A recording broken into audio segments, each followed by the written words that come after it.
Against this right back, Charlie, definitely.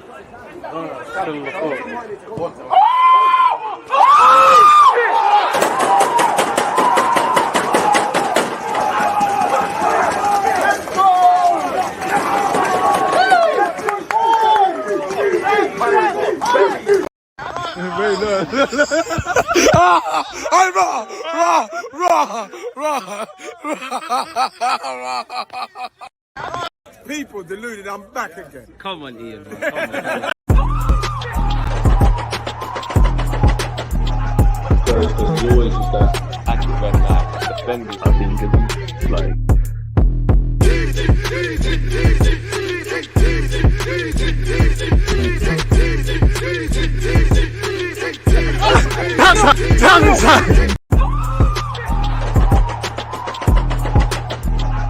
There's always just that active red flag defenders, I think, is like.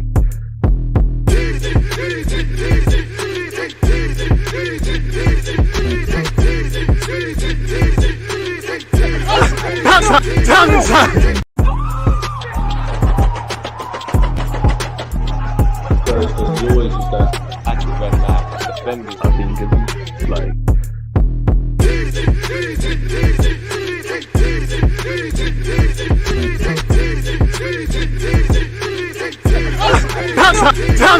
People deluded, I'm back again. Come on, Ian, man. Come on. With an introduction like that, what more can I say? To be honest, people, it's a bit of a different show. I've got 4 of us, 3 special guest people. I'm tired of waffling about my opinion, so I thought I'd rather get some Arsenal fans tuned in. It's going to feel like a job interview, people, but yeah, man, take it in turns. Shameless promotions. Who are you lot? Where you lot from? What social medias you got? Where can people find you? Early doors, man. Someone take the floor. It's an open platform, man. Cool. I'll take the floor. I mean, firstly, it's a pleasure to be here. My first appearance on here. Been waiting a while. We're really looking forward to chatting to you all. The African Gooner here. You can call me African Gooner, based in Johannesburg, South Africa. Come on. Just hit 21K on Twitter. So if you want just Arsenal news and content, follow me on Twitter. Yeah, man. Next. Shout out, man. Listen, man. Thank you for having me on, DJ. Oh, I know you. No worries, man. Listen, man. I say, I feel like a big timer now, man. I feel like nah.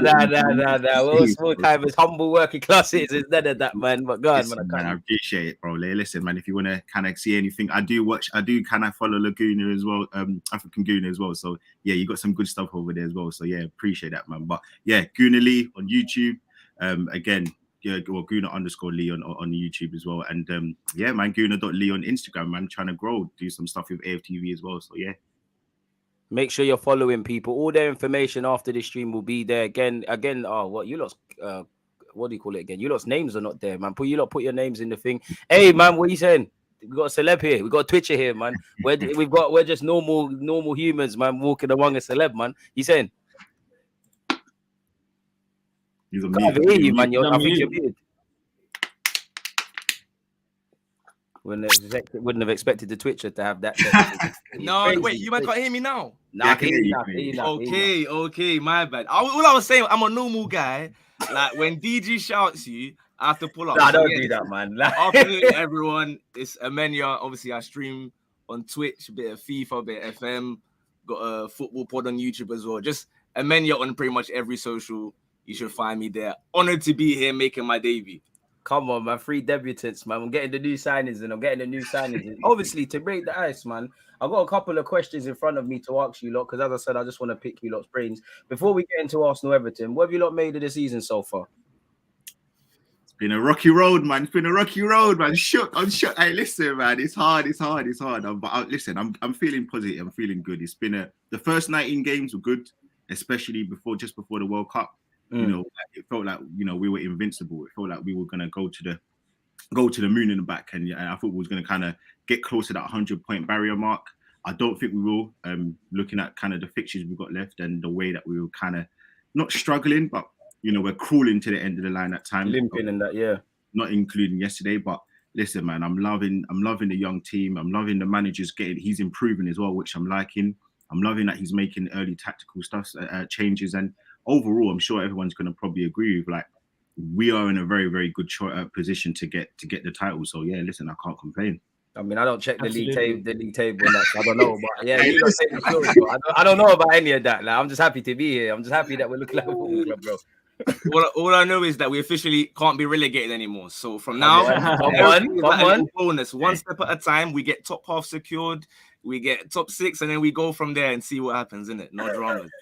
There you have Personally for me, guys, this season has been amazing. DG and I are quite similar in age. This is the best Arsenal team I've ever seen in my life. I don't count when I'm like 4 or 5 years old. I think the And, Invincibles we are have dead there Invincible still. team. This is the best Arsenal team I've seen, in my lifetime, at an age that I think is appropriate to be like, look, I'm watching the games every single game. I'm seeing the tactics. I'm understanding the players, the management, etc. I mean, personally, I'm really surprised on how well Zinchenko and Gabriel Jesus has integrated in this team. Look, I know they're superstar players. I always expected them to be really good players, but how fast we integrated and the chemistry we had within the first 3-4 games, it was like, whoa, this is like, watching Arsenal back in the Wenger days. This is like Barcelona football, tiki-taka, one touch, dominating the ball. You can't get the ball from us. We press you, you give it back to us, and then we come back at you again. I mean, it's really amazing to see. And in terms of what Gooner Lee said, I do appreciate what he said. I think it's been a slight slip up. The rest of the season, really, we've been zooming through it. It's only the past maybe four games before, the slip up of the Man City game, Everton game. Other than that, we've been cruising, man. Yeah, 100%. I disagree with that. Hey, what are you saying for the season so far? Listen, I'm enjoying still. It's been a couple years where I was like, it was paining me to go Emirates, but nowadays the atmosphere.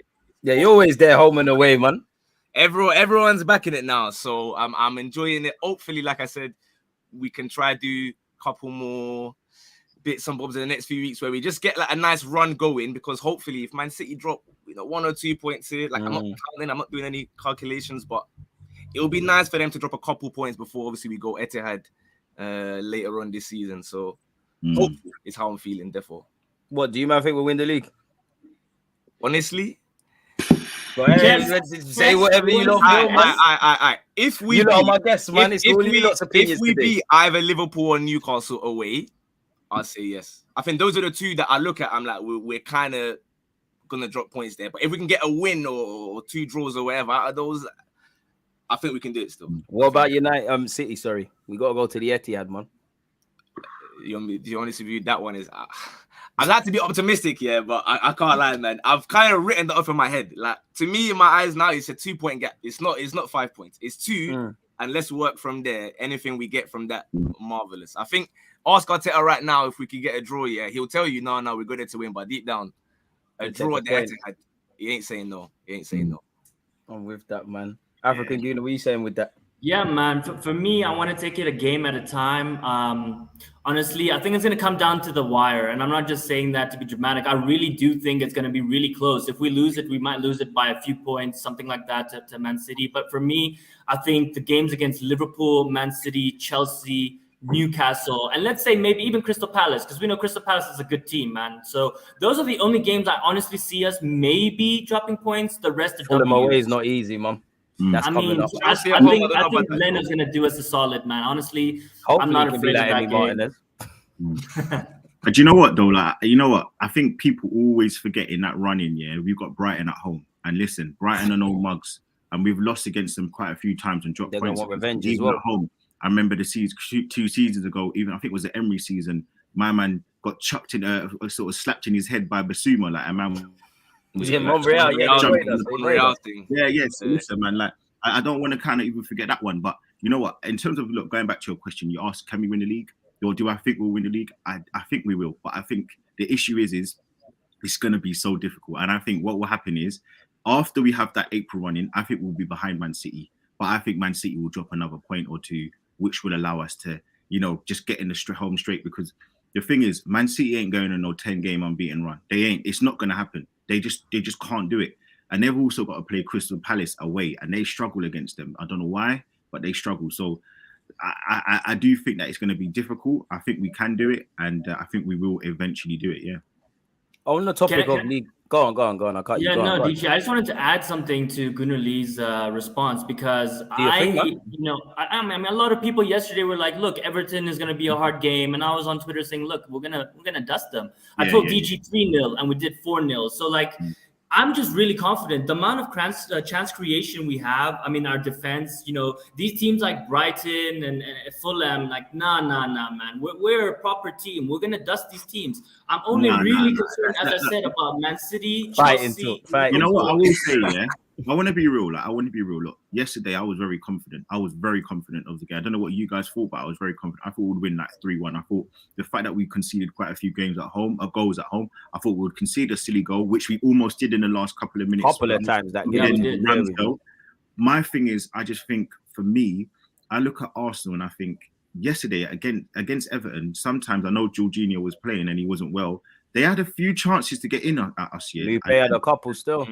And even they, like the way they were just counter-attacking against us in the middle of the pitch. Now I'm like, bro, like it seemed a bit nervy. Even at 1-0, it was still a little bit nervy. So I feel like there's going to be games where we are so good and we're not going to play the same way how we played in the first night in games where there was so much freedom. We were more relaxed. Every single moment of the game, I saw DG stream the other day against Aston Villa. He was kicking every ball with the players, bro. Yeah, I saw that too. As you got him, man. I'm on the Arteta team. And the shamelessness celebration at the end too. We love Listen, it. the Aston Villa game was never in doubt, man. I had no worries. The thing is, it's stressful. If we're feeling like that, the players are feeling triple the time, like the amount of pressure, the amount of stress. So I just think that we're not going to see that sort of Harlem Globetrotter football every single game that we played in the first night in games. Even against Brighton, when we beat them 4-2.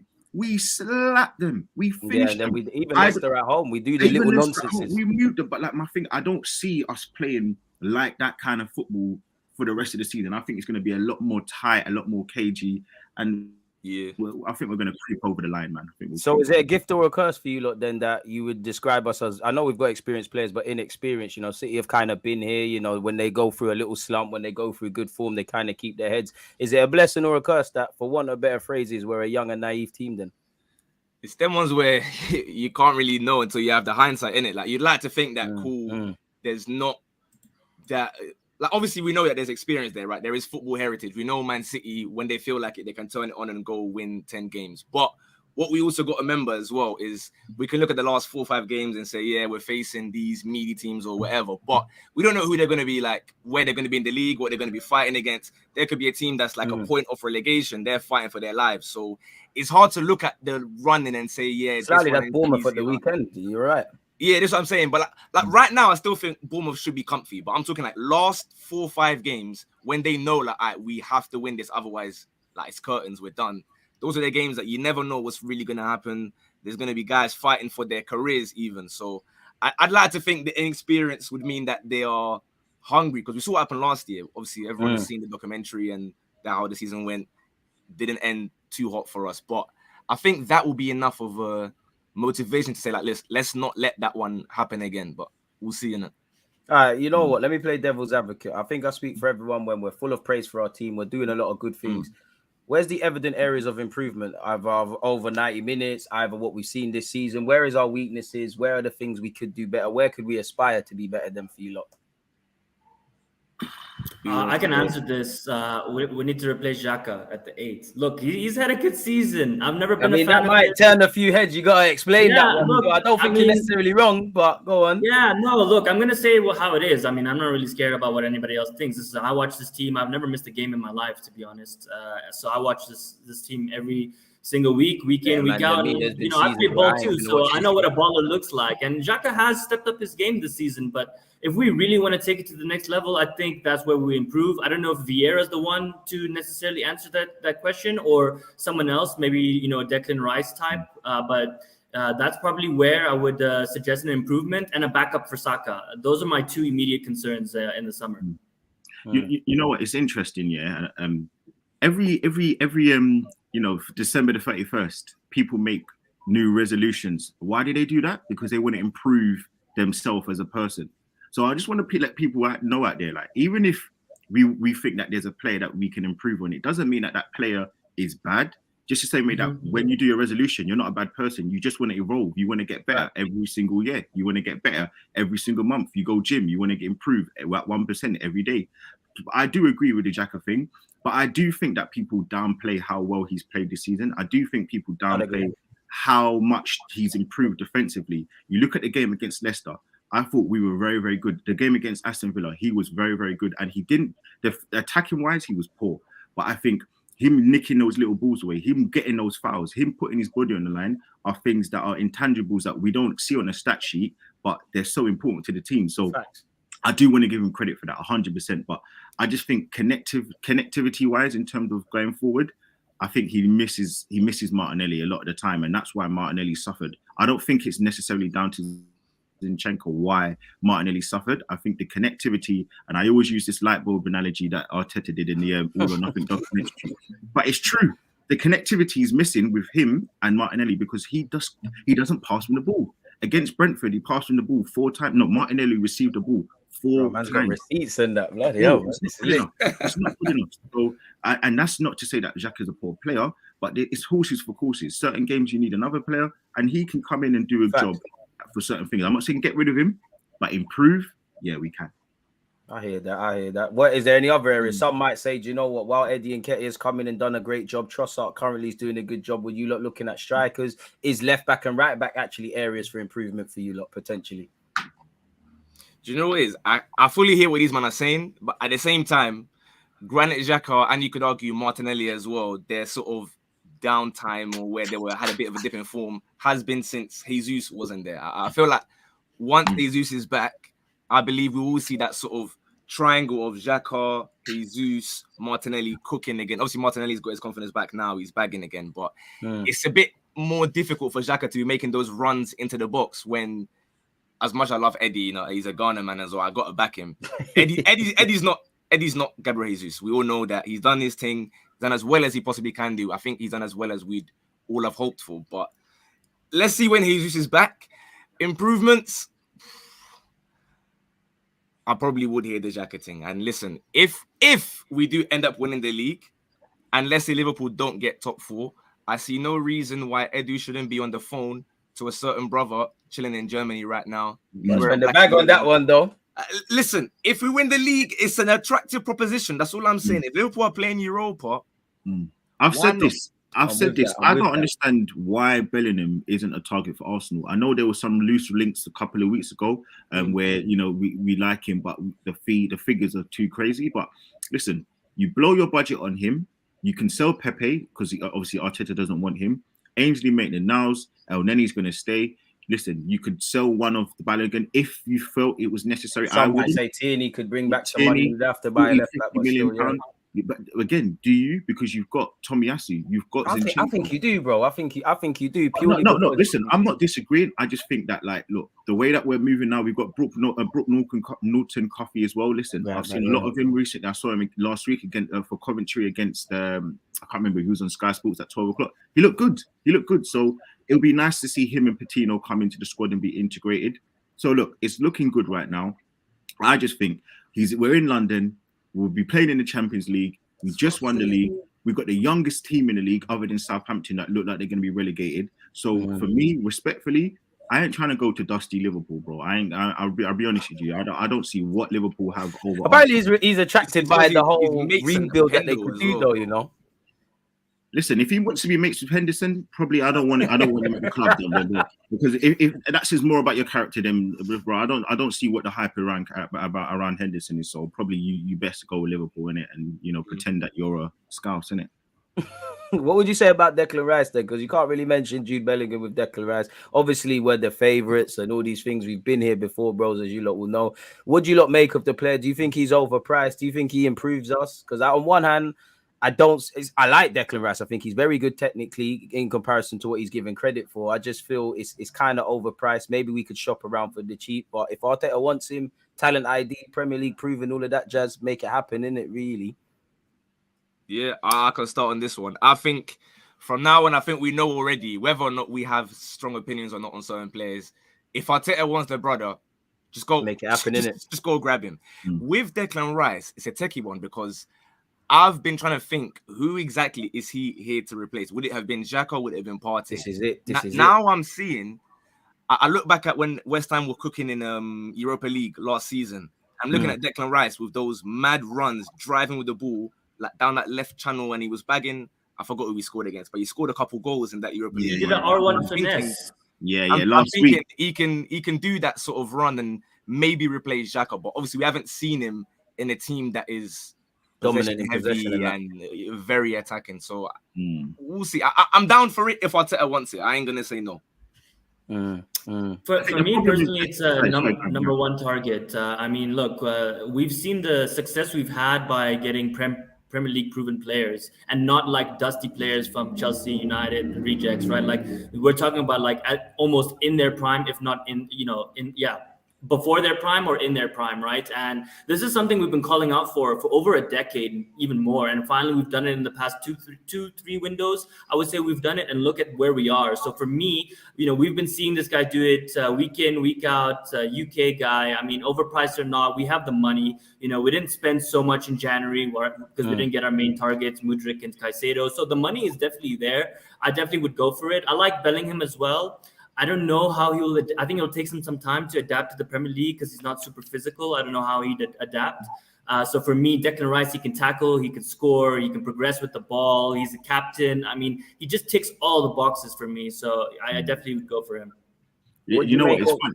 Sorry, go on now, man. You've held your point for a while. Go on, I was going to say, you know what? It's funny with the Bellingham thing because, look, I think he's a good player, but I just think he is a bit overpriced. I think there's other players that we can get that could do as good a job. And being a Londoner, bro, I think there's a lot of hype around him because he was rapping that Scraps tune, bro. Like I'm like, yo, let's calm down, brother. Like he's involved with the young man, with the Mandem because he's like, you know what I'm saying? He's on YouTube in that. He's a little YouTube friend in that. Like, so when you're from London, you get a little swoosh, you get a little vibe in that, and he's a bit gassed now. So I don't know, man. I just think for me, I think there are other players that are. I think he's got a lot of propaganda around his name because of things like that, and because obviously he's English. And I do think that he's ready to take the next step. But for the money, I don't know if he's the one that I would fully invest my stocks in. But he's a good player. And as I said, look, Arteta, everything he touches, he turns to gold. Even to gold right now, yeah. Facts. Do you not feel that as we move on as a club, and obviously, I'd say in the last 2 years, we've more kind of fixed up the squad, brought in a number of additions. The more we get to kind of have the final piece that Arteta wants, and it's kind of a case of signing one or two more players. Do you not think we have to probably overpay for players because everyone's overpriced now? Everyone knows we've got money. We've been linked with Mudryk, we've linked with João Felix, we've linked with Caicedo. They're all coming at premiums, really and truly. So is it a scenario where we may have to overpay potentially if we do want that higher caliber centre mid or any other area that we need to address? Yeah. I mean, we overpaid for Ramsdale, right, and Ben White. So just a point on that. I'll let you go, but just on a point, we overpaid massively for those two, and look at where we are now, right? We were all true. Ben White had one season in the Prem off the back of that. Fair enough. Go for it. Yeah. No, I was gonna say. I mean, this is all United's fault with Anthony and these men. Paying 100 M's. I love some United slander still. Yeah, just had to throw a little bit of United slander in there, but we are not in a position where we can do like how guys gas up Brighton or in past Leicester scouting, where they go and get someone for 10, 15 M's, and there's not as much pressure on them to succeed immediately. So you may not hear about their flops. We have to go and not necessarily try and look like a big club because we know that we are already, but you have to make a statement signing as well to show guys like, we are very serious here. For me personally, I'm hearing all the Bellingham and Rice talk and whatnot, but I'm a big fan of this brother. I don't know how much guys know about him because he's not really kicking ball Champions League, but he's in League 1. Seiko Fofana. If I could grab him, in last summer, really still, I'd be happy. However, I understand that we got to overpay. Same with the strikers, for example. For me, for the last 2 years, all I've been wanting is a certain man at Napoli, and now I knew it was going to be said. Now up front, he's bagging, but of course.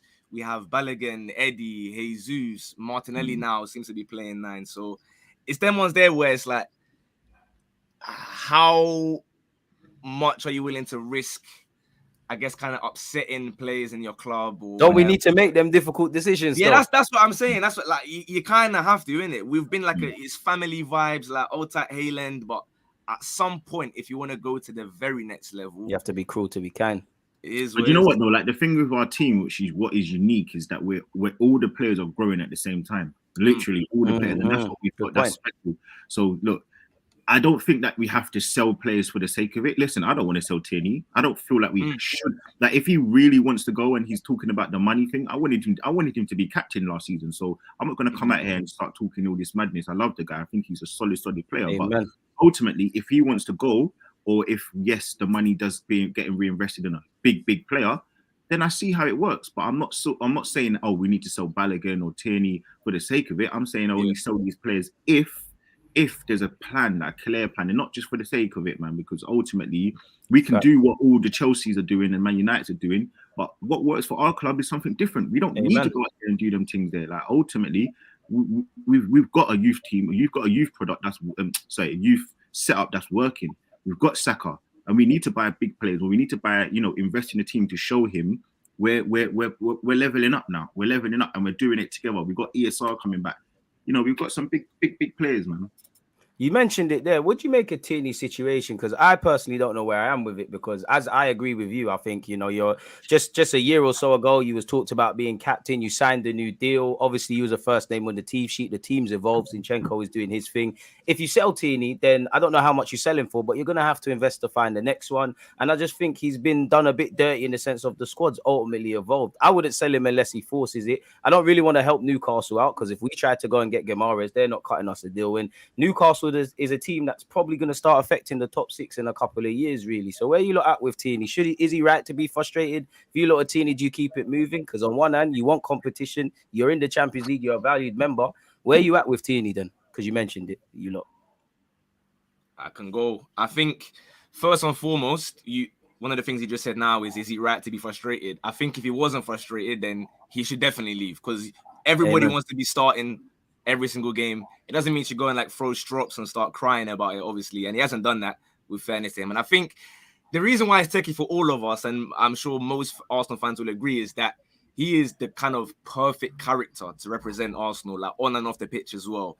He does this thing whenever he's needed. I saw yesterday when he came on, the brother tried to do the Zinchenko. He thought it was Zinchenko, yeah. And I was watching it. I was like, I can't lie, bro. It's not your bag, but I respect you for like trying your hardest to, try fit the square peg in the round hole and that. Obviously, like I said, he is a very good backup, but it's not really his fault. Like we said, he was so important for us. When it was him and Aubameyang on the left, that was our whole team for about 2 years. Just them. He's been part of the trenches, man. Exactly. I just want to interrupt one point you said. No, you know what? I'm not even trying to stop you from chatting. I don't even look at him as a backup, bro. And I think sometimes we need to change our wording a little bit. I don't really look at him as a backup. He's just another option, bro. Like we have certain games where you need certain man. You have another game where you have another man. You have one game where you need Odegaard. You might need a Vieira for the other one. You got one game where we don't need Partey because Partey is not. The game don't need a Partey, even though he's amazing. You might need a Jorginho. You know what I mean? So when I look at certain man like Tierney, he's so good at what he does.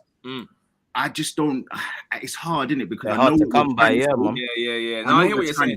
But it's hard. It's harsh because listen. Maybe I'm biased. I like the guy. So, I'm fully biased, man. I'm here for all the Tierney. I fully agree with what you're saying. Therefore, it's one of them ones where Tierney's, I guess, obviously biggest strengths would be, I guess, trying to get down the line and just whip it in. Traditional fullback, yeah. We don't really have like. Let's say we did have your Osimhen type up front. Then I would hear there's some games where you just go and just start crossing it. But we haven't been a get to the byline and cut it back team for about 2-3 years now. So that's why it's not really his fault. There's not much he can do unless he wants to try and adapt his game, which I feel like he's not the youngest anymore. It's not like he can just do that, in the space of a few months. So I'd like to keep him. He would be a wonderful rotation option. I'll use your wording. But if a team is coming with serious money, it is what it is, isn't it? Just hopefully not Newcastle. What would be serious money for you? Because he has a sell-on clause. We signed him for about 25, 30. If I was buying Tierney, I might say, why he's a quality player. He's got injury record and that. I don't know if he's durable and them things there, as quality as he is. What's an acceptable fee for Tierney, even though we're not transfer men out here? Yeah, it depends what country he's going to still. If he's staying in England, it has to go up a little bit. Like, if someone from Spain wants to come through... Yeah, I don't think it really matters what country, to be honest. Like, I think one of the amazing things about this new Arsenal team is that every single player's market value is soared, irrespective of if they're playing or not. Just because overall, as a team, Arsenal's better, so we can demand more. I think that is one of the nuances that I've seen. For me personally, I wouldn't even take the 25 million that we paid for him, especially if it's Newcastle. want a little You bit on gotta that. pay 40 million. You know, You're mad, Guy, bro. I'm mad, yeah, yeah. 40 million. 40 Nah, million if it's 50, Newcastle. Let's not forget Cucurella. No, there's no way we're getting 50 million. Yeah, for I'm him. listen, hold on, let me they just say paid one 60 thing. million for Hugh Izzy. It's peak out The here, guy man. is the guy would be a Premier League winner. Hopefully, he's been part of that team. Hopefully, we get far in the Europa League. So he's been durable for that. We need to forget he's not been playing because he's been injured. He's not been playing because Zinchenko's been so good. So that's another thing. So we need to dispel this whole injury thing. I know he's had a few injuries, but that's not what it is. He's at a 24 years old, so he's a prime age, bro. Like for me, you can't say in that we bought him for 25 million and we get 25 million back. No. 40. He's a 50 made is man. unrealistic. No, a because made- you a sell-on he's fee, a- sell-on clause as well. So we need to make He's a more made. bread. He's a made man in the Premier League now, yeah. Just the same way how next season, if we win the league, Saka's a made man. So we can't keep using the whole young man thing. We can't use that with Martinelli because these guys would have been Premier League winners. So I just look at it and I'll be like, look, you're at that prime age, going into the prime age of your years. You're serviceable. You kind of played for your international country as well, captained your country as well. For me, 50 million, bro, easily. No, that's not realistic. I'm for me. pushing That's it. a bit much. 50, That's I'm what on we'd that. want, but I don't think guys are gonna come. Cucurella. I don't know how. Yeah, how is that's Cucurella Chelsea, going? man. Chelsea. No, You know what it is? no. It's what you can hustle in today's day and age as well. And isn't Edu that good of a hustler, though? Because remember, yeah, Not that where you Good point mentioned too. it right, African Gooner. We hold the power. We got the contract. We've just won the league. What we don't have to sell. We're doing a favor. Yeah, I agree. We're He'd have doing a favor. to We're But it has doing to a be favor realistic. to the It brother has as to well. be realistic. That's all. We're doing a favor to the brother to say, do you know what? You've been good to us. We've been good to you. Let me let you go free. No hassle.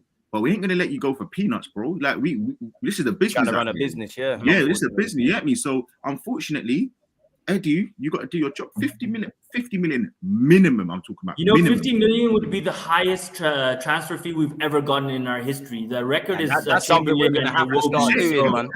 That's it. But when we got Pepe, no one believed originally that we was going to pay the 72 million. Why? Because we didn't bust them kind of transfer fees.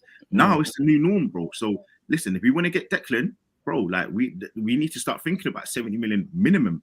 So Declan is a starter for his team and he's in demand. Tierney, I agree with you. He's not a backup, but look, if he's not getting the minutes, then we can't be asking for 50 million. That's all I'm It's saying. about the length of your I can't lie. I'll share both you lots' opinions. I feel It's one about the hand we length can't of the for 50, contract, but I'm bro. with I'm with Lee, man. In that way, no one cuts us any slack. It's 50 million, come up with everyone's even telling each over other 50 unrealistic million. prices in this thing. This is what annoys me. Yeah, why is it that we can't put money up for prices, but when it's Caicedo, they want 70, 80, 90 Where he's million. only at the time he played 20 odd times in the Premier. You know? Wait, hold on. Mudryk When I come out of nowhere. Don't even let me talk about Mudryk playing 31 games in the Ukrainian league and he wanted 90 million pounds.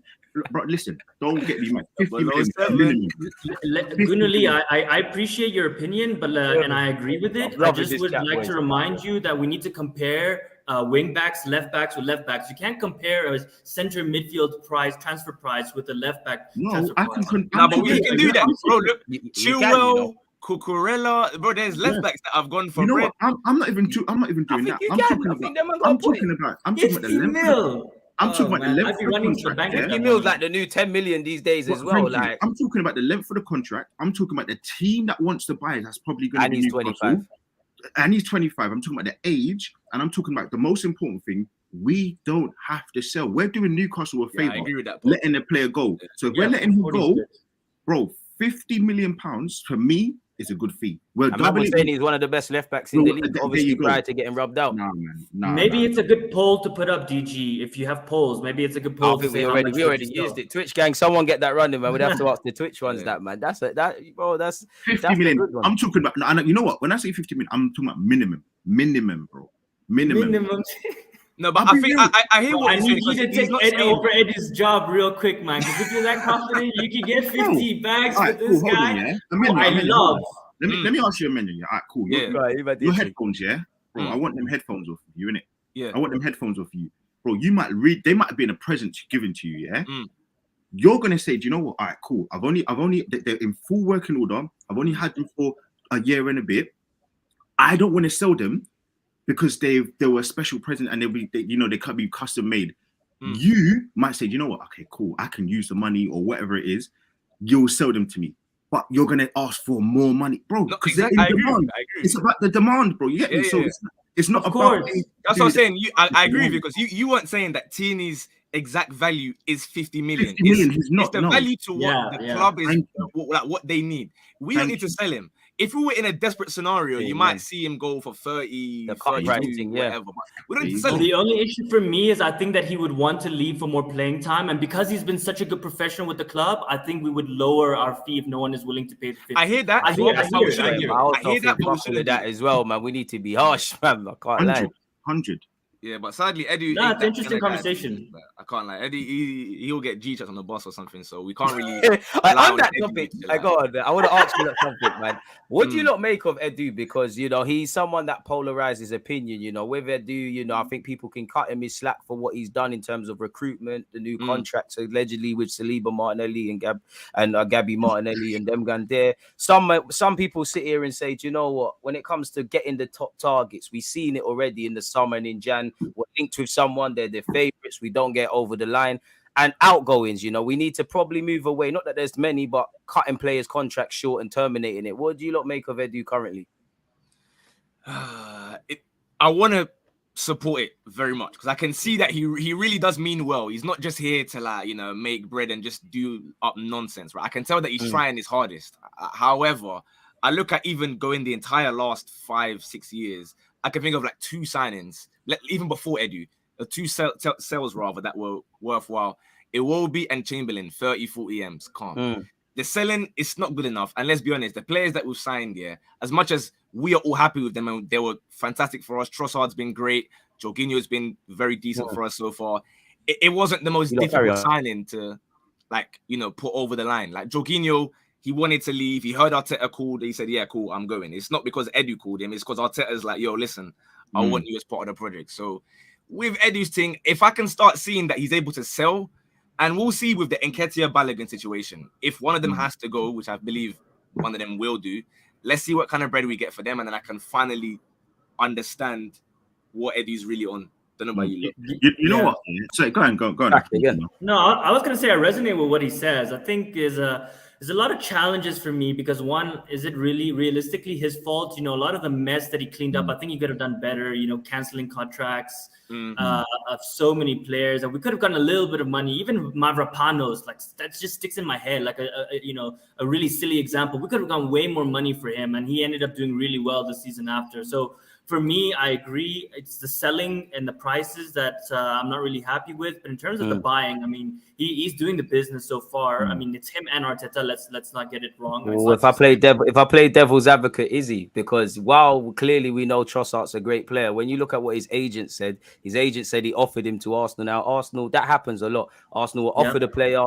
It made sense. We didn't get Mudryk. Did he necessarily go for Trossard? I'm sure Trossard was on the list. He's a player admired, but the João Felixes, the Mudryks, these didn't happen. It goes back to getting Mikel. Let me play devil's advocate as well, because the agent's job is to look good. So maybe even the agent just he's boosting himself up. Maybe it was Arsenal that came and asked for it. But we do see this continuous. I'm the one who if I'm honest.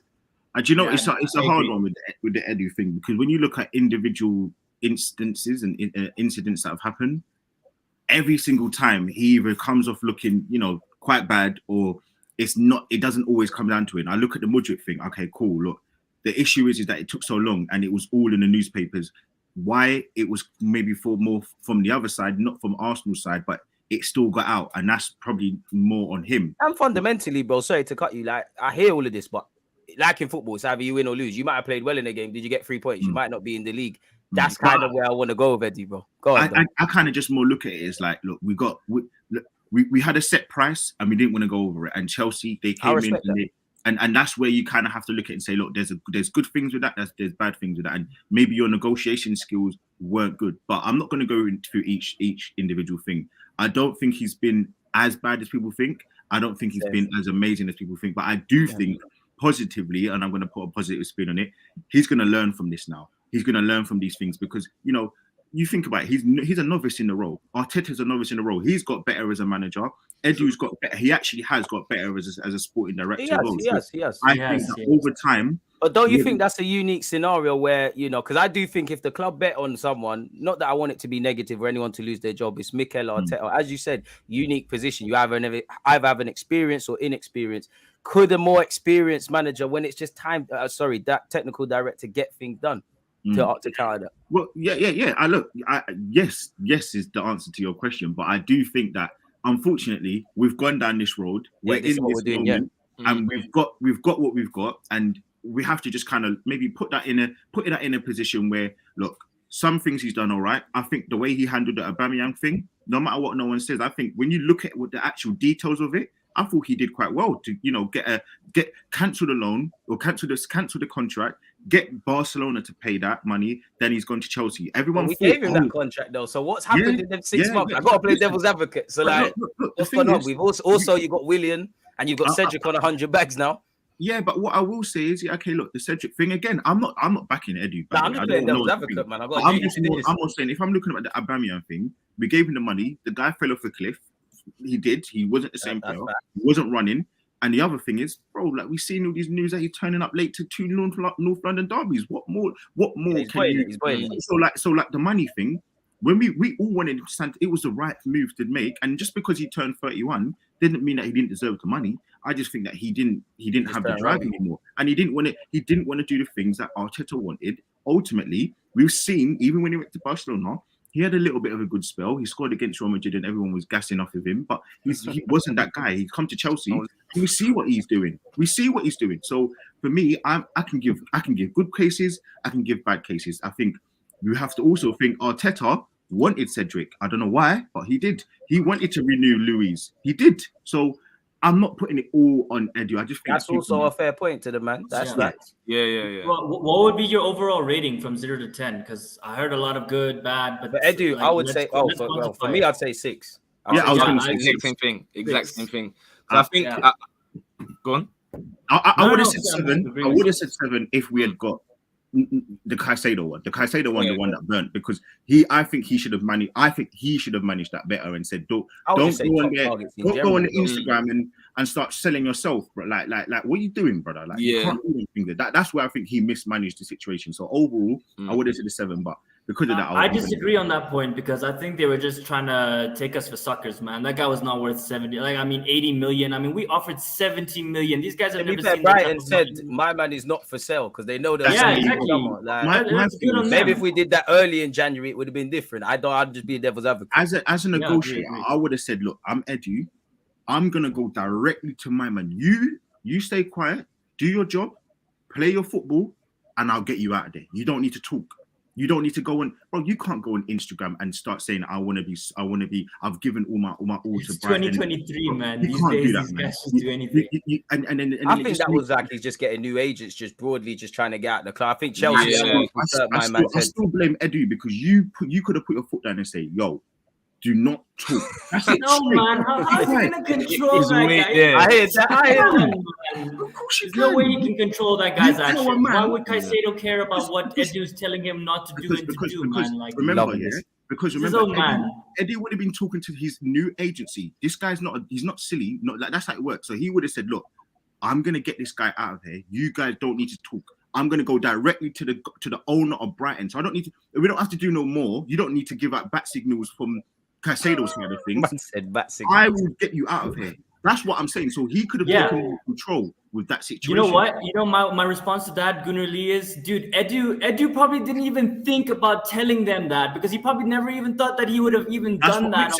Play devil's advocate. Ain't his job to think that, though. That's what I'm saying. Bro, listen, I'm a school teacher, yeah? If I take my kids out on a school trip, I have to think of every bad solution that can happen to make sure that I have protected myself and the kids. I'm an experienced teacher. I've been teaching 8 years now. So I have to know these things. If I was a first year teacher, they probably wouldn't let me take them out on a trip because I don't have that experience. You get what I mean? And you don't know what you don't know. I don't know everything. So what I'm trying to say to you is, if he had that experience, he would have told him straight away, be quiet, don't open your mouth, play your football, and I'll get you out of there. You know what I mean? I hear that. That's not me. I'm not cussing out Eddie, because I'm great. I said I would have given him a 7. But I am saying I can see that he's got things to improve on, and I believe he will make those And this is improvements. a massive summer as well. I hear you, and I don't want to defend him, but some stuff is like common sense, man. We're talking about like multi-million-pound deals here. You would expect that at this level, right? You don't have to say something so obvious, right? Do you see what? But I hear you. Do you see what you're doing? You're conflating money with sense. Common sense ain't common. So man with money don't just mean that you're smart. Look at Yaya Toure. Like, I love the guy. Man was crying over a cake, bro. Like, footballers are weird. Yeah, catching strays. Yeah. I mean, so like, and I listen. I love for Yaya. He's one of the best centre midfielders ever. But like, I don't think it's just because these men have money that it just means automatically they're gonna make every right decision. They're gonna probably make more wrong decisions because they want more money and things get in the way. And he's talking about his own. That's all I'm saying. So from what I'm gathering, what you're saying is when you want to buy a player, any player, forget if it's Arsenal, forget if it's Edu, you should explicitly tell the player and his agent, oh man, make sure you don't twerk online on social media. Nah, I don't think that's what he's saying. I don't think that's what he's saying. I don't think that's what he's saying. Bro, I didn't say that. But listen, if you want to take that, then yeah, cool. I think if I'm the sporting director and I know no matter what, I'm saying I'm getting you out of here. I've already rustled the feathers because it came out in the news before. Do you remember? It came out in the news. You were the one that was putting the news out. You're the news aggregator here, bro. You were putting the news out saying you were. I just don't. To be fair, if he comes out and says I want to leave, that actually helps Edu because he started trading by himself and all these things as well. But between Edu, Caicedo, and his agency, they've had a chat and said, listen, I'm coming, we're coming for you. You're the guy, I'm getting you out this January. So that's already been spoken about. All Edu had to say is play your football, keep your head down, you're coming to Arsenal. There's no way you're staying at Arsenal, you're staying at Brighton in this January. And he would have done then what he needs to do is do his job. That's what we're asking him to do, is do his job. So for me, I get what you're saying, but common sense ain't always common. We don't always know how things work. So I just look at it and I think, look, sometimes that's where the naivety comes. That's what happens when you have young players, when you have young, inexperienced people. And I just think that I'm not saying every. I have another issue. I have another issue. I hear you. I'm seeing like there's a brother in the YouTube chat, Mike Lee. Shout out him. He made a point about how it's hard for Edu to get a certain amount of money when Arteta's freezing guys out or whatever. The reason why I can't go above a 6, right, is because I look at summertime, forget the 80 million, 100 million deals or whatever. I look at a Germany international, 26, 27 years old, whatever he was, Leno. The moment that he said, oh, I want to stay in London, all right, cool, 2 million. What on earth is that?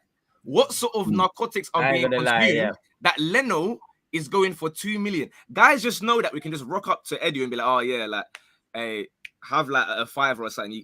Let's grab this brother. And he'll be like, yeah, okay, cool, fine. At least we got him off. I'd agree with that.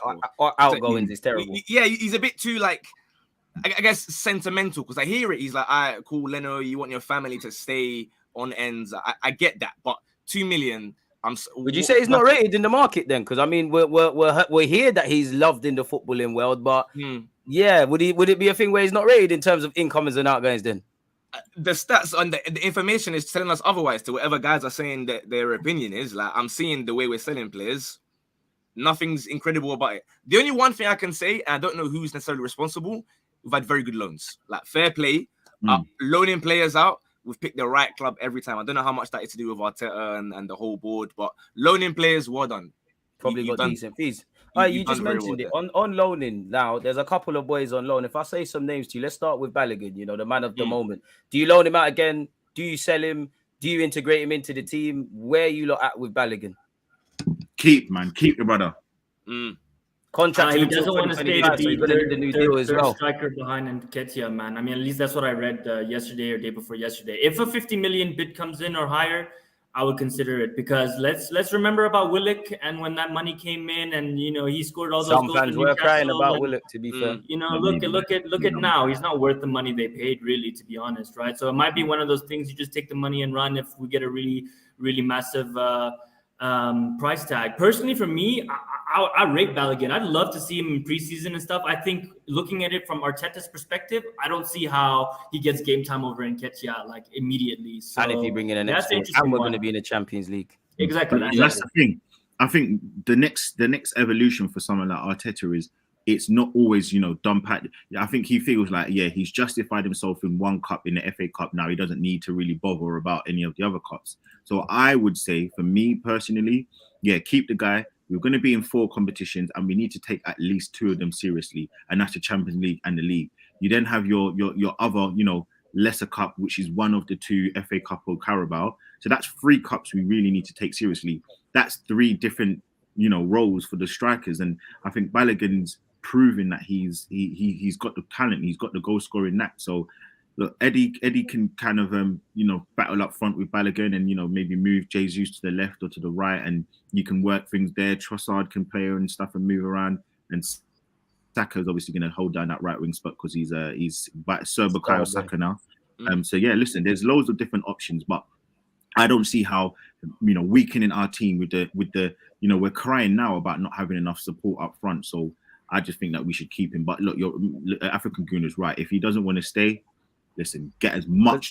Again, this is where it comes back to Eddie. Get as much money. So even 50 million to me ain't enough. But yeah, that's well, if you can't get 35 to 50 for Balogun, something's wrong. His contract is still 25.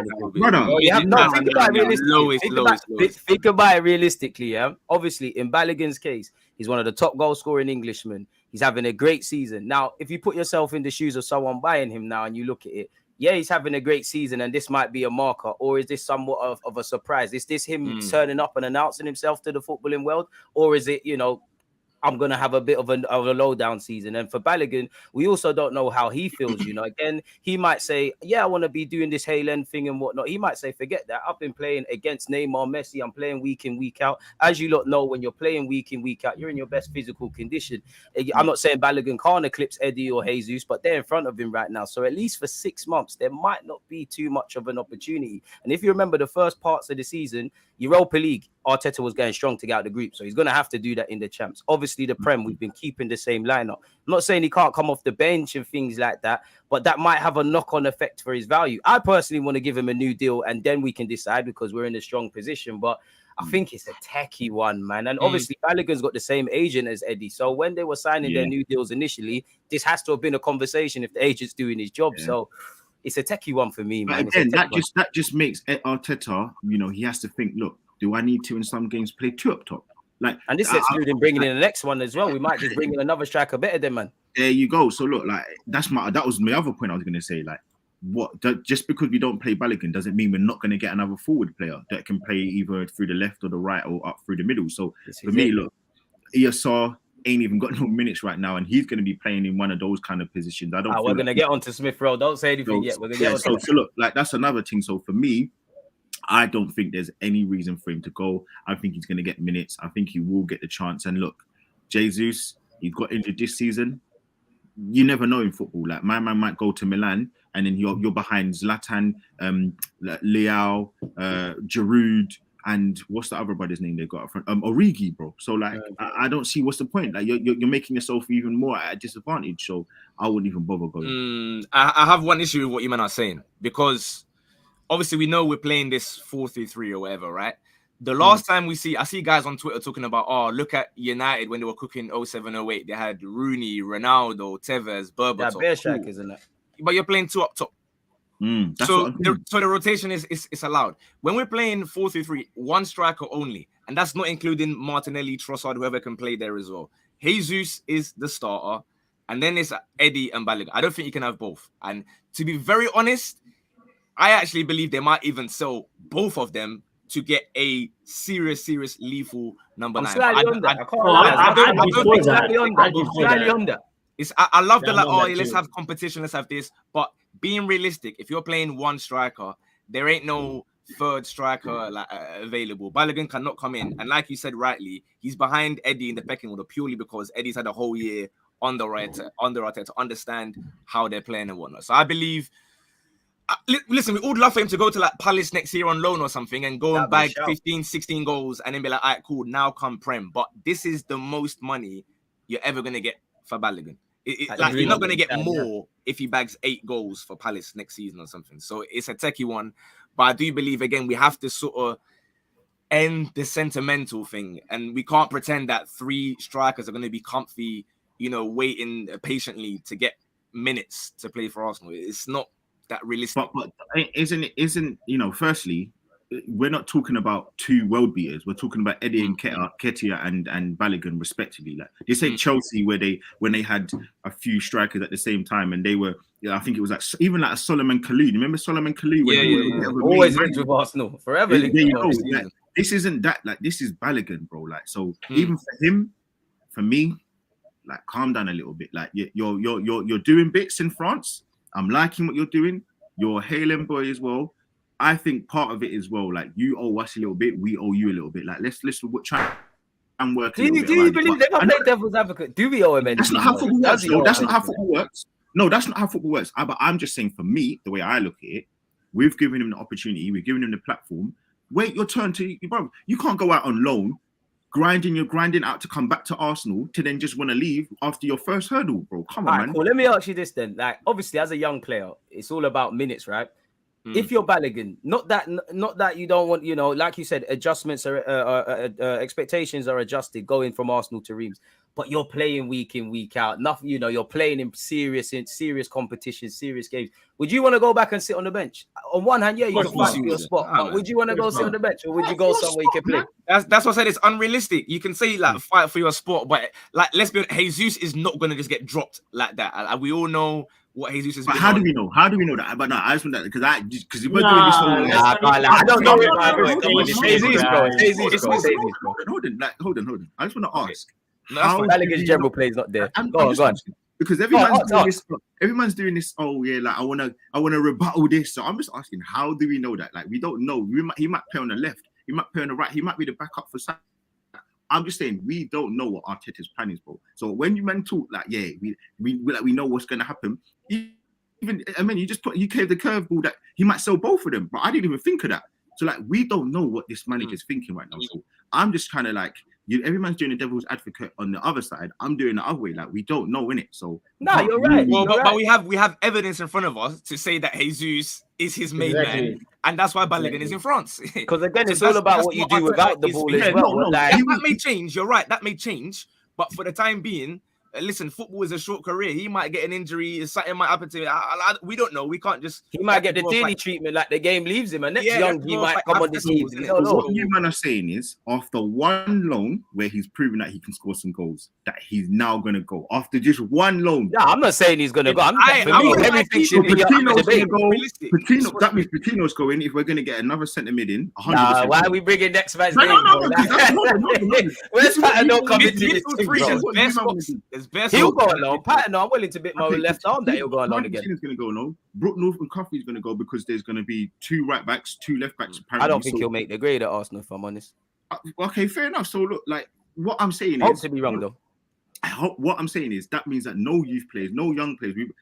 Basically we have to look at it and think, well, none of these players are going to possibly make the grade because we've already got a starting 11. There's very different variables. For Brook, I think the next right back will come in. For Patino, I think he needs to go on loan again. We're going to be in the Champions with all the experienced centre mids. Balogun, I also think while it's about goals, it's about how you affect the game when you're not necessarily scoring. And I think his general players improve, but it's probably not where Eddie's is at this moment in time. The same goes for Jesus. So these are kind of things working against, man. Shout out to Visuals Media, bro. Saliba, prime example. Saliba, and he did go on loan for 3 years. But he was under contract. He was under contract. Gabriel and Balogun saw his contract until 2025. We got 12 to 18 months to give Balogun a new deal, bro. Man, you have to compare. I didn't know that.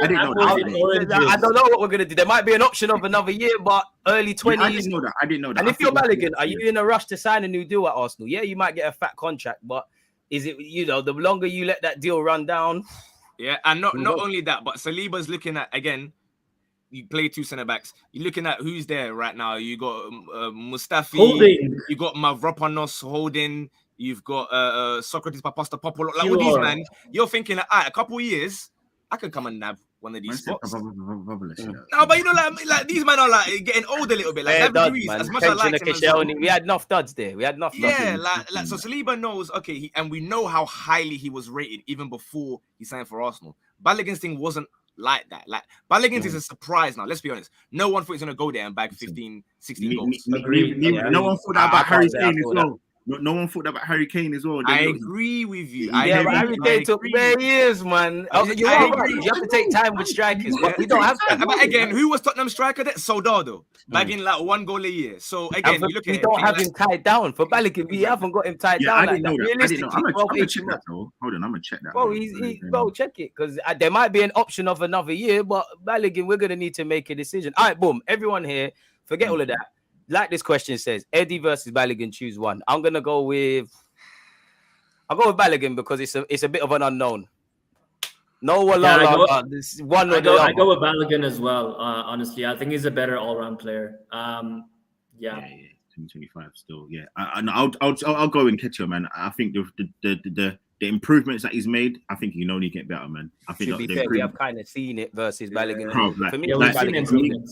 For me, listen, you're doing it in a French league, bro. That league is dusty as well. I don't care what no one says. Right, if this guy outscores Mbappe, we can't really be having that conversation. Yeah, I don't care. I don't care.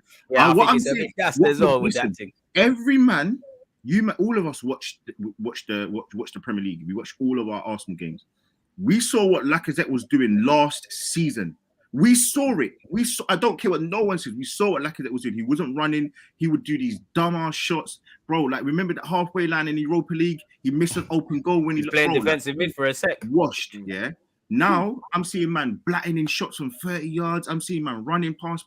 There is a French league tax. The exchange rate ain't the same to a degree. Horrible, yeah. And I'm telling you, I'm not discrediting what Balogun's doing in terms of skill-wise and finishing, but some of the time he's getting, he's getting a lot of penalties as well. Listen, credit to the guy, but what I'm seeing from Nketiah, improving in hold-up play, improvement in strength.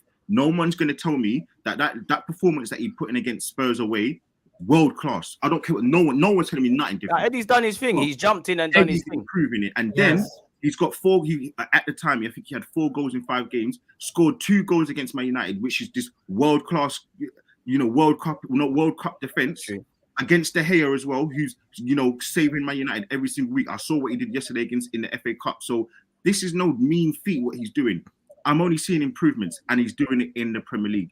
And my last thing is, where are you going to get another striker that can come in and do what he does, knowing he's sitting on the bench? If Balogun's got problems now, also true. I don't want no more problems, bro. I'm calm. That's why I like Oneni, because he knows his role. That's why I like Holding, because he knows his role. I'm not saying I want to keep them, man, but I'm saying they know their role. That's my point. Yeah, they do.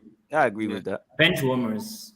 They're bench warmers. Yeah, that's fine. But with Eddie Nketiah, bro, he comes on the bench, bro. Even if we saw the All or Nothing documentary, bro, he was like, brother, sticking it on Lokonga, bro, because my man was crying in that, bro. Like, that's another name, man. He's got the mentals for it, definitely. Like you want to back Eddie, bro, because you can see that he's doing his best every single time, and he's since pre-season we've seen when it was him and Jesus playing like up front together.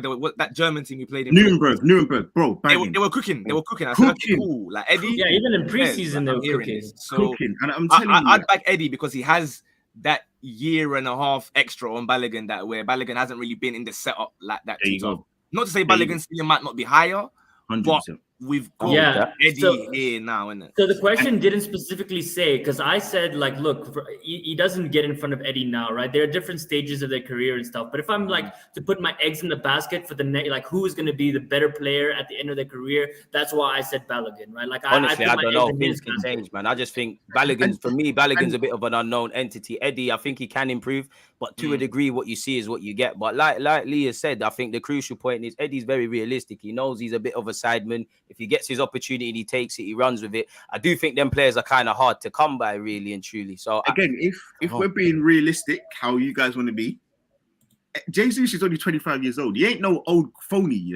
Like he's not. There's not a huge disparity in age between the two players. So it's not like Balogun's going to come in and displace him using you guys as no. So for me, I'm taking the guy who I know is going to improve. I know he can do it in the Premier League. He gets goals. No matter what anyone wants to say, the guy gets goals. I'm not saying he's actual Arsenal quality, so I'm contradicting myself. I don't think he's actually. I think everyone would agree with that. It's a fair point. Quality, but I do think that he can come in and he's serviceable. He can do a job, and that's all I'm saying.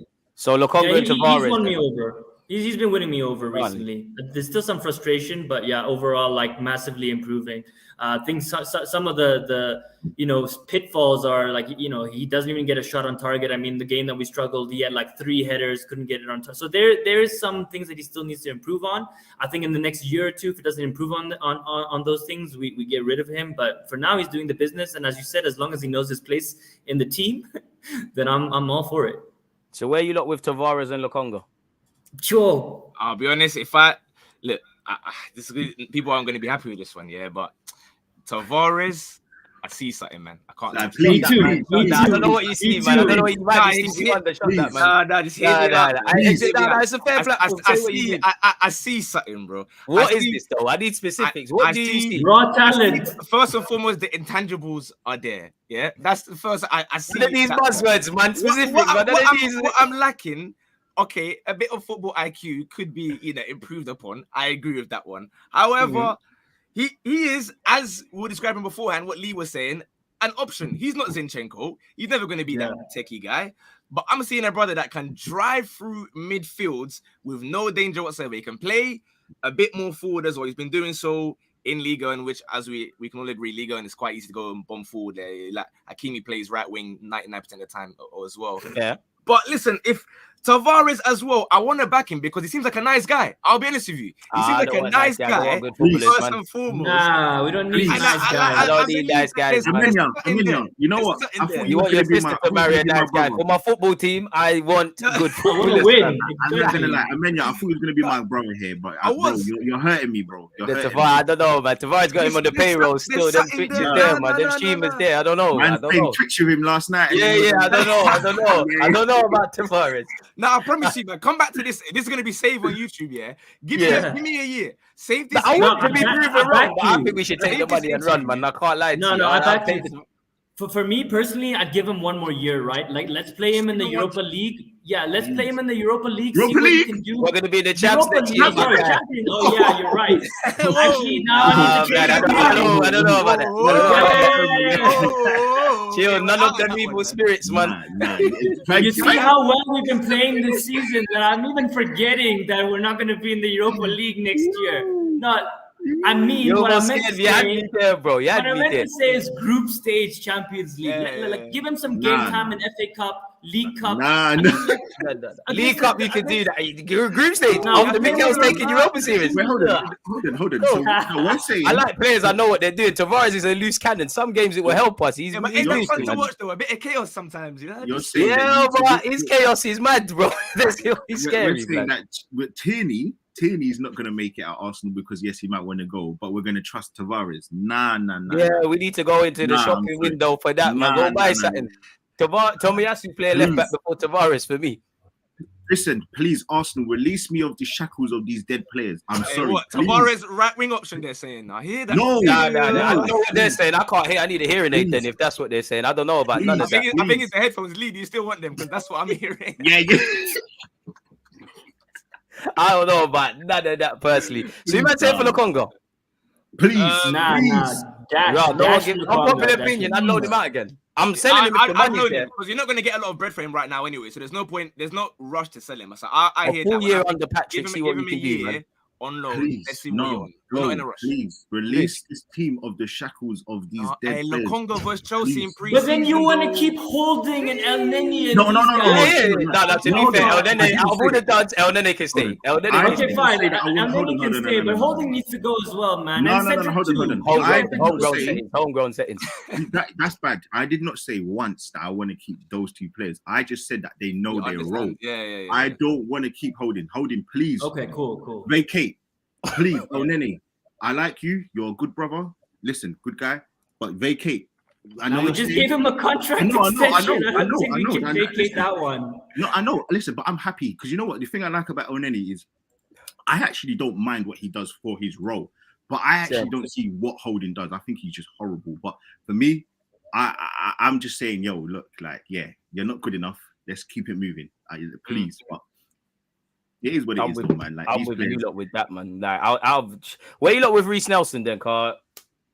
Vacate, please. I love you, bro, but it's not. See, I'll give him a new deal and load him out. He's someone I don't want to break away from. I'm a hypocrite, but like, I think there's something in there, man. I think there's something in there. Marquinhos, there's something as well. That very first Europa League debut, there was something there. So it's tough. Again, you're not going to get a lot of bread for him. So like, keep him around if he's comfy to try and work his way back in. And we saw versus Nottingham Forest at home. He done his thing. Like, fair play to you. Is he going to be that consistent guy that's gonna bag you 10 goals, 5 assists?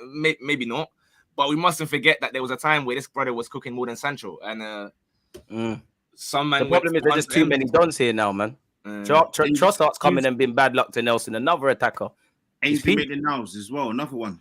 Forgot about Don. He had a good game against Chelsea. That's my superstar. Murray. Maitland-Niles, there's no space. Then there's space. You said that's your superstar. That's your star boy. I would love for Ainsley to have a role here, but it's looking a myth. There's space. Nah, dude. It's done. It's looking. I mean, if Tini leaves and you can do something at left back again, Nah, who dude, knows? Left back, it can be a Partey replacement. I don't know. We overdid it. I don't know.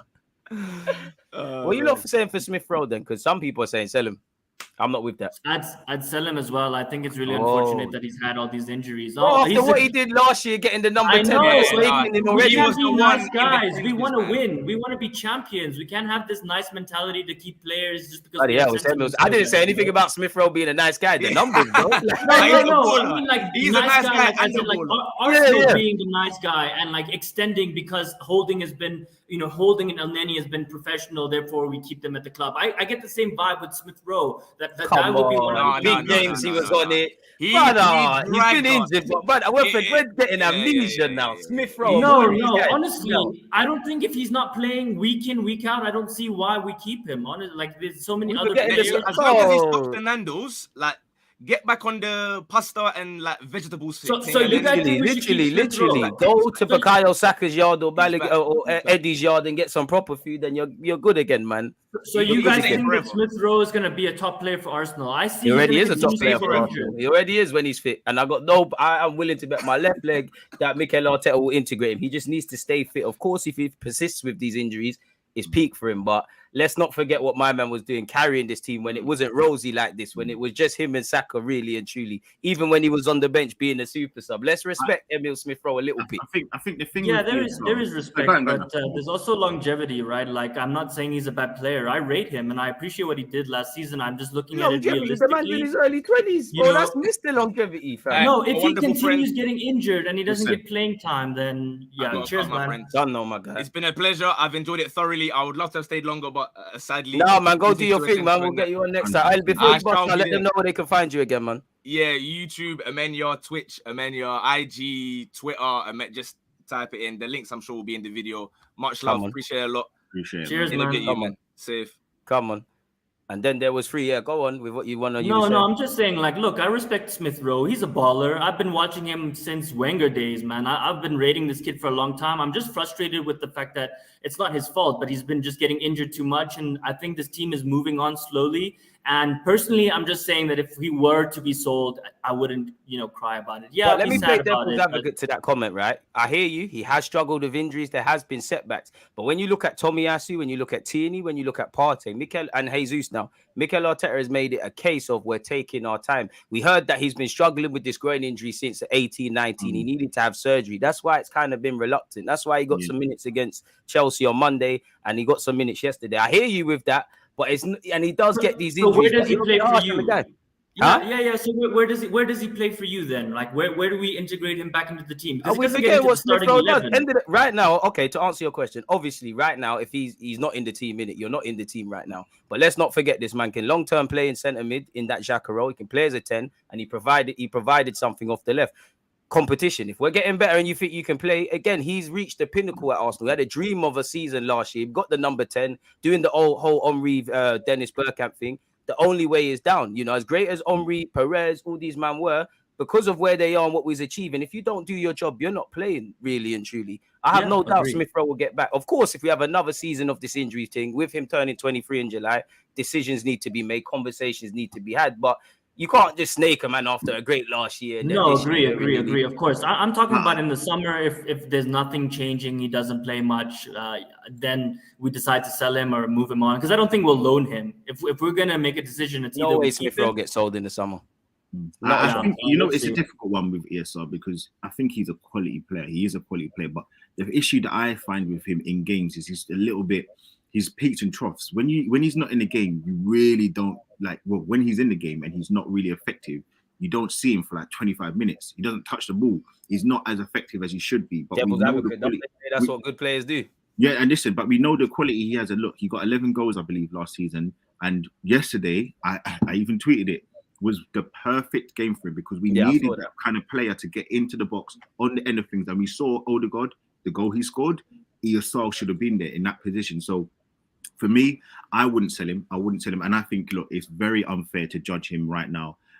As much as I might say this and that about him, you can't judge him because, look, the guy's come back from such a serious injury, having a groin injury, out for so long. And it's been stop-start. Even when he was at Leipzig, I think he didn't really have much game time. So only Huddersfield that he put a marker down. Exactly that. His own whole career, it's literally been stop, and then start. So for me, I would really kind of keep him, let him get back to his full fitness. It might take him a year. It might take him 6-7 months to get. And when you have a groin knock, you pick up several little knocks on the way, man. Like I just feel like you said about, that like you kind of said with Balogun that nobody owes anyone anything, but we've been fair to you, you be fair to us. I don't forget what guys have done. It don't mean you can live off that credit for last year, but I've got a lot of time for Smith-Rowe. So we'll try and get over this, but I do think you have something to offer to this football team beyond just being a nice guy and hey, lend and all of that jazz. So we're saying we'll give him another season, right? Pretty much. Like let's see how you do next season, and then after that, pretty much decide if we. Of course, if this season the same thing is happening, then again, the best quality a footballer can have is availability. In it, Saka's been there for 65 league games. Smith-Rowe, we need to be able to bet on you, like we've seen with Smith-Rowe, with Partey, with Tierney, with Tomiyasu. You're good footballers. If you're not available, our Achilles heel has been we haven't been able to, put out a good team. Now in the last year, we've obviously done all right. So I'd give him another chance. But you look all right with Trossard's emergence, with obviously Smith and Vieira. We're not even talking and all about these Vieira as well. There's less places. And this is what we wanted. It's very funny though. Yeah, you want all these cropped man to be in the group stages, bro. Man said Tavares group stages. Like, yo, what's going on here, bro? Like, no enough. We're gonna draw Barcelona in the Champions League group stages. Well, we ain't got time for that. Fair enough. Tavares is just an unknown entity for me, like Balogun. Like I feel like he could be a really good player, but Balogun has actually shown he's a decent footballer. Tavares is beaky, man. Like no one's ever come. Listen, big up Tavares for scoring goals and that. Me personally, it's not that I'm not impressed by that. I know your strengths are going forward. Nobody can tell me a game, and he has done all right in some games defensively. There's not a standout defensive game people are trending on Twitter about. It's all about look at this great dribble and things like that. That's great. That can get you out of trouble on a couple of games this season. But what about the other 90 minutes? Defensively, you're not spot on. Going forward, you're going to lose the ball a lot more than Zinchenko and Tierney and probably Tomiyasu. Can we turn that 8 million into 16? What about if we turn him into a winger and we use him like? Then I'm judging him a lot harsher then because now you're next to Trossard, you're next to Smith-Rowe, you're next to Martinelli, you're next to Saka. The reason you was made a left back. You know the thing is, a lot of people talk about footballers, right? The thing I love about Saka more than anything is his IQ. He can play in bare positions, but not only that, he's just so smart, bro. He's so good and so intelligent on the pitch. I'm sorry, but Tavares, brother, you don't have. I want to be wrong. I want Tavares to say DGU was wrong. I want that, but I can't see it. I can't. I love my football club too much to lie to myself a little bit. I'm not on it, man. I'm not on it. He's I want to be wrong. Man. Get rid of him. All right, cool. To kind of wrap this up, people, I've got some questions for you. Look, I big up the fans, them and the commenters. I've asked them 6 hours ago to get some questions for us. This is purely for you two now. Again, Jay Billions has said the impact Jesus and Smith-Rowe could have on their return for the last quarter of the season. Where are you lot with that? Jesus, 100%. I think he's the game changer, the needle mover. ESR, unfortunately, I don't think he will make a difference this season because of the injuries, not because of quality. Fair. I agree. I think Jesus, I mean, guys, come on. This guy's going to come back with a vengeance. I'm so excited. He's one of my favorite players. I mean, instant impact, can change a game out of nothing. Would you not say Jesus was Zinchenko's sign of the season, just based off what you said? Sorry? Just based off what you said, what would you two say is the sign of the season, Zinchenko or Jesus? So tough because if Jesus didn't get injured, I would say Jesus, but because Jesus got injured, I have to say Zinchenko because This of is the it. last few months. Yeah. To be honest, I'm saying neither, bro. If Saka signs that thing, he goes above every team. Nah, no cop out. No, we're talking about Empty, bro. Saka, man. For me, I got to make my own rules on that one, bro. Saka for me, if he signs the thing, yeah, bro.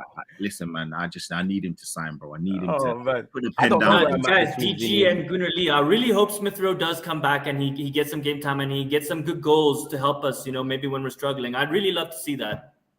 I want him to be. I don't think he'll make. So go on, bro. No, I was gonna say I think Smith-Rowe will have an impact. I'm not saying he's gonna score 10 million goals and things, but I do think he'll be like a breath of fresh air. Clearly, Jesus is the one you want back sooner rather than later. Respectfully, Trossard's done his thing. Martinelli, them lot interchanging. Eddie's come in and done his job. Jesus gives us another dimension. This team was built around in the summer primarily him, and yeah, especially when we're doing all right and we're cooking goals. You know how many goals he could have scumbagged yesterday against Everton? It's so unfortunate. If you look yesterday, he came on for Saka yesterday. That's not going to happen often, bro. So he's not coming on the right hand side. He's not going to come over the likes of Trossard or Martinelli. So that's let's get rid of that. In the midfield, we know that we've got now the three players, especially that are going to start Partey, and you've got Xhaka and you've got Odegaard. I don't think he's going to be coming on for Xhaka because Vieira is he looks more accomplished in that role right now. And Arteta said he's giving him problems. There you go. So that's another thing. That's another place that he's not going to play. He's not playing up front because you can put Martinelli there, and you've got Trossard there, and you've obviously got Jesus who's going to play minute in, minute out. So he's not going to make a difference this season. I think next season he needs to come in and fully kind of drive home. I can't disagree with that. What would you lot say is your most notable moments in the season? I think there's a lot. I mean, one when Gabriel scored against Fulham, the second goal in the 90th minute. Yeah, I think that is the really pivotal moment for us. Like that was one of the core signs to me that this team's mentality is really up there, and we've changed as a team in terms of our mentality to overcome challenges. Because usually we would just either fumble or would have just defended for 1-1. Yeah, so that's definitely one of them for me. Do you know what? Yeah, 100%. I'd say Leeds away. I'd say Leeds away. There's many I could have went with both North London derbies, especially the away one. I could have said United at home, but I'm gonna go with Leeds. Because that's when, like you said about the new mentality and all of that stuff. That's when I really took it in with Leeds. Like I can remember Ramsdale and Gabriel really in the trenches in that game, and that was the game I was like, all right, cool. These sort of grounds you don't want to go and play at Ellen Road. That game just sticks out for me. I'd probably say Leicester at home, purely because I think we could have done better defensively, but Martinelli and Jesus were on fire. But yeah, man, I'd probably say that, man. Really. You know what? I'm thinking of three.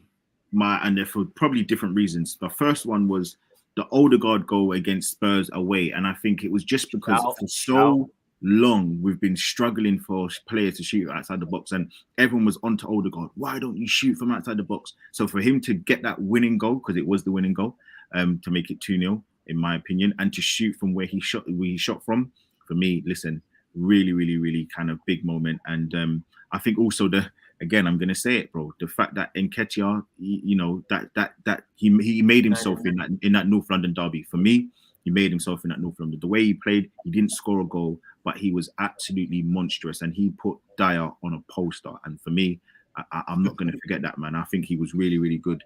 But yeah, I think Man United as well at home. That was a huge game for so many reasons that we can all think about. So that was a turning point. Like the grind towards the end. That was a but we can even highlight the Aston Villa game, the comeback, as similar, because that could have just both Aston Villa at home and away, really more so away. You're right.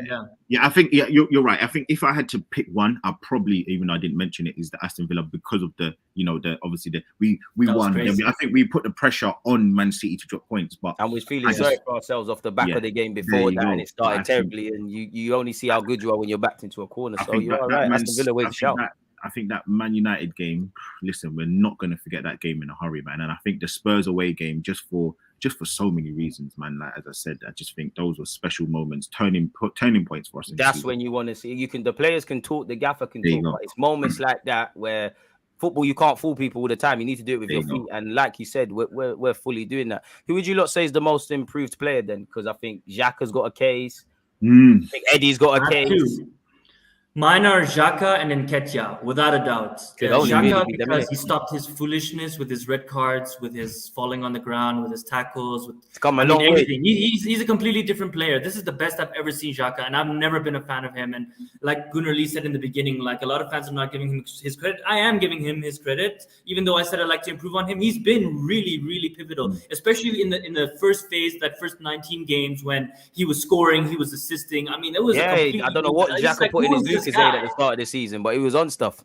And Nketiah, man, I mean, his hold-up play, his strength, his awareness. I mean, you can physically see the improvement. When I watch him on TV, I can see the improvement. So, yes, I get frustrated sometimes where I think he should have a better shot on target. You know, he should be more clinical sometimes, especially when in the Premier League, you know, one chance, one goal. Like, if you miss that chance, it can go back the other side, score, and the whole momentum changes. But for me, those two players, without a doubt, most improved. And I think Eddie Nketiah kind of shows, like, you never get time as a professional footballer, but what time can do. I'm not saying Eddie's a madman or he's going to be a great striker, but it's like he said in that interview he did, it's difficult when you're getting 1, 2, 10 minutes and things like that. And you just got to improve. Like you said, he's improved physically. I've said it previously on a video. The one time I started to take in Eddie is actually off the back of a negative experience. He did not play any first team football at Leeds. But if you remember when he came back, I think we played Newcastle and Everton at home. And he just looked a bit different. He looked like Bielsa was working with him. He looked a lot more physical. He looked like there's a bit more facets to his game. And again, he's still only 23. It just shows that how difficult it is to be a striker. I'm not saying he's going to be Jamie Vardy, Aubameyang or Harry Kane, but at 23, they weren't doing anything really and truly. So long may it continue, Eddie. His best thing is surprising. You know, he got released from Chelsea. He's now a first-team footballer. So I do think Eddie's a very resilient character, man. So I think it's between them two as well, really. So, yeah. You know what? Go on. I've said all of that, and I love Eddie, but I'm not going to say him because there's two players for me that have made a difference over the course of the season. And I think the gap between last season and this season has been so big. And I think, look, you can't look past Saka, bro. Like the way that the man carries the team, bro. Like, I think he was improved. You know what? No. Do you know what? I'm saying? He could say Saka purely because Saka's already done his goal tally in the Prem last year. So he's cheating. He's cheating hard, but not only did he improve his goal scoring, I think the fact that Jesus went out and he's carried this team, like he has literally put the team on his back and he's been clutch. All of his goals have been equalizers or match winners. You think about that as well. So I think you can't really look past him. But on honourable mention, I think, and the reason why I would probably say he's very close to Saka is Benny Blanco, one of my favourite players in the team. He's done his thing this year. Not only has he been very good, but he's changed position as well. And no one else in the team has done that. He's reverting back to the fullback thing. Yeah, you're right. So last season he was centre back. This season he's been fullback, and he's got better. You've physically seen that difference between now. You know, the first couple of games. Crystal Palace, he wasn't overlapping. He was really struggling with Saka. You saw again. I was at that Fulham game. He got better. He played really, really good, and you've seen how important he's been in the team. So I would probably say Benny Blanco, man. I'd hail up Martinelli as well, purely because he's gone from being a benchman to that, and I'd also not a bit of a cheat as well, but Odegaard purely because you've added goals now to the point where you went off the ball a couple of weeks ago. We're on to you. You're back. So man. I'd say if I had to just go on it, Eddie and Xhaka, but everyone deserves To be honest, for me, all those players you mentioned now, they were already ballers to me. Like my expectation was that these guys are already really, really good. That's why I wouldn't say most improved. Yeah.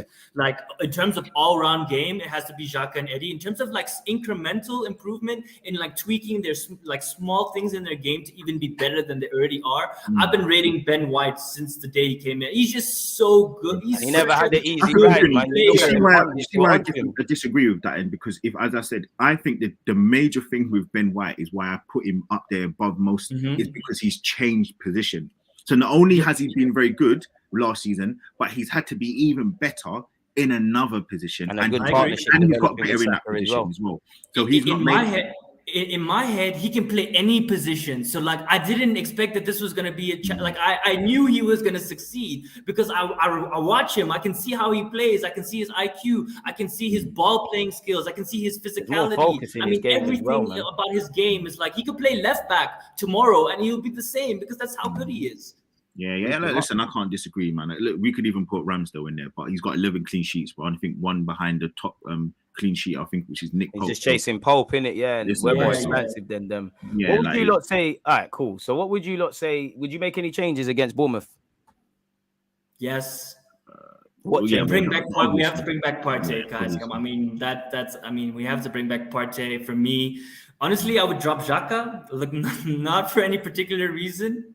I think I'd like to see. Look, it's a home game, right? Do you Like know it's what? not You like need it's an away rotation, but game. I don't know if I would drop Xhaka for that. I don't know. I'll play Thomas Partey and Jorginho and see how it goes. And maybe in the second half, bring back Xhaka. It depends. Jorginho was sick or he has an injury or something. That's why he came off in the second half. But I'd like to see it. You know, we can trial in this game because it should be a dub, right? I mean, I don't see many challenges. So it'd be a game that I'd like to see us try something. And it's not like such a big tweak. But that's the only one that I would say. Bring in Thomas Partey. See, I'm in two Trossard minds stays. about that. I'm in two minds because I agree with you. I think it, you know, to be respectful to Bournemouth. If we was ever going to try, you know, Tierney, Tomiyasu, this guy, that guy, it's against them. We're at home. We should be annihilating them. But I just feel a big thing I've loved about Mikel Arteta, and I know he needs to rotate, and the weeks coming he's going to have to rotate, is that he just named the same team. And literally, if you take a Zinchenko or Xhaka, potentially Odegaard out, you probably make it harder for us to progress from back to front and score goals. So I don't really want to do that. If anything, play them, take them off. We've got 5 subs. Let's utilize that. But I would like to see, like you said, Fabio Vieira, all of these kind of guys get game time. You'd imagine if you can't get game time against Bournemouth, then I can't really see it happening for you this season, really. Yeah. I think, you know what, I'm just doing the party thing. Look, I made the mistake of looking past Brentford, and I thought we'd absolutely battered them. And I was looking at the Man City game. For me, I think what Arteta did yesterday so well is he started the team that he wanted to start, and he brought the players on afterwards. Like, so he brought the ESRs on, he brought the Fabio Vieiras on, he took off Trossard, and you know, he made the right substitutions early in the game as well. He didn't wait until the 80th. Partey instantly, and look how the second half went. And Arteta normally gets criticised for that. I want to start with the strongest team, go 2 or 3-0 up, get to the 65th minute to make the subs, you know, bring the likes of ESR on, bring the likes of even a little cheeky Kivio at home, like something like that. You know what I mean? Just to get you get away with them used to the crowd in that. And obviously, I don't know if he gets a winners' medal if he doesn't play in the Premier League as well. So it'll be nice for him to get a couple of minutes just to see him at home. So listen, I think it's a shame we haven't seen Kivio, to be fair, because he looked good against the under-21. I think he's going to play in the Europa League. Yeah, he will. But then do you want to big him up? And it's not a criticism of him, but we're now in the knockout stages of it. I know. Away from home, Portugal. It's early. Yeah. When else? So I agree with you, but then my thinking is, okay, then when the hell is this guy even going to? What I will say is Ten Hag. If you look, Ten Hag, other than the FA Cup, he's played the same team game in, game out, and listen, when you're winning, you don't worry about it. You don't match up a winning formula like what Arteta's done this season. Yeah, so that's one thing I'm really upset about the Man City game, guys. We played our like semi-B team, man, and the Man City came with the A team, and I'm like, come on, man, we should have played our strongest team in that. I'm only vexed because fans tried to overcompensate going out of the FA Cup. Like, I hear the rotation and that, but that's our trophy, man. You want to, anytime you're starting a new project, you just want to win things as much as you can. Next question would be, other than Premier League experience, what do you think the January signings have brought to the squad, specifically Jorginho and I guess Trossard? Kirill, big him up. I'd say for Kirill, we can't say anything more than depth at this moment in time because we ain't seen nothing. The answer is simple. Do you want to go first, Gooner? You can. I saw you were about to. You know what I was going to say? You know what? It's really simply, they're win now players, bro. That's it. That's all we needed. That's what we wanted. I always think about, and I love that's a great point. I always think about, you know those veteran players on the team that you can depend on them. You know what you're going to get. They're going to make a big shot in the last couple of minutes. And I just think if we had Lukonga in that position against Aston Villa, he would have never shot. And that's what I just say. Win now players. They know what to do to win. That's a great point. For me, it's quality. That's what it is. It's quality, man. Like Jorginho, as much as a lot of fans hated it, he's experienced, man. They didn't give him a chance, really, and now he's proving them wrong. Yeah, exactly. And in terms of Trossard, man, this guy was scoring goals for Brighton like it was nothing, especially against Liverpool. So especially against us, he used to tear us up when he played against us, man. So I think it's the age profile as well. Not just that they've been playing in the Premier League. I think they're mature players, and it's been really good because they've added that balance for the rest of the team because we're so young. So yeah, quality for me. Last question then. What would you lot make? Somebody asked the running. Now, if we look at the running, that games that we have to come. Obviously, Saturday, we've got Bournemouth. We've got 2 legs against Sporting Lisbon. Sandwiched in between that, we've got Fulham. We've got Crystal Palace. And then that's us done for March. What do you lot make of the running then with the 1, 2, 3, 4, 5 games? Can we go like what we think if it's a win, draw, or loss? Yeah. Whatever you lot feel about the Yeah, game, man. whatever Okay, you I'm lot gonna feel go about the quickly. I'm running, gonna bro. go through it quickly. So Bournemouth is a straight W, Sporting a straight W, Fulham a straight W, Sporting again straight W. Crystal Palace, that might be a draw, but I think we'll sneak a 2-1. So I'm gonna go a W there. Leeds W. Okay, Liverpool. Now I'm gonna say draw. I think we might do 1-1 there. It's this little running, man. The tail end of Yeah, April. yeah. That's where it starts getting tough. West Ham. Away. Look. Oh, Southampton at home could be Oof. sticky. Yeah, And yeah. you know what as Southampton well? to The win. games could be moved, but the games could be moved for TV. And if we go through in the Europa League and all of that jazz, there isn't too much recovery time. Yeah, around look, these this sort of Liverpool, West Ham, that's a bit tricky. I would say we draw against Liverpool, but we beat West Ham, we beat Southampton. Then Man City, we have to draw. We have to draw that game. Like, we cannot lose that game. We need to win, but like I say that's when we actually have to win. Obviously, there's a reality. I don't check the league table, but if you were to win a league title, you might be able to do something. But as great as this thing has been, I think you need to take something off City, man. I think you need to. I agree, but since it's at the Etihad and De Bruyne and all these guys and Haaland, they're gonna be ready to eat. Yeah, but us. our way forward's been the best it's been in years, man. If we can't do it now, we're not doing it, fam. We need to. Minimum requirement for me is a draw. Of course, I want to win, but if you can't win, don't lose. That's fair. We're bunning Chelsea, guys. 3-0. We're bunning Chelsea at home, man. We're putting them in the grave. And Newcastle, maybe a draw. The rest is wins. You know what? Yeah, I ain't even gonna lie to you, bro. I need my glasses. I can't even see.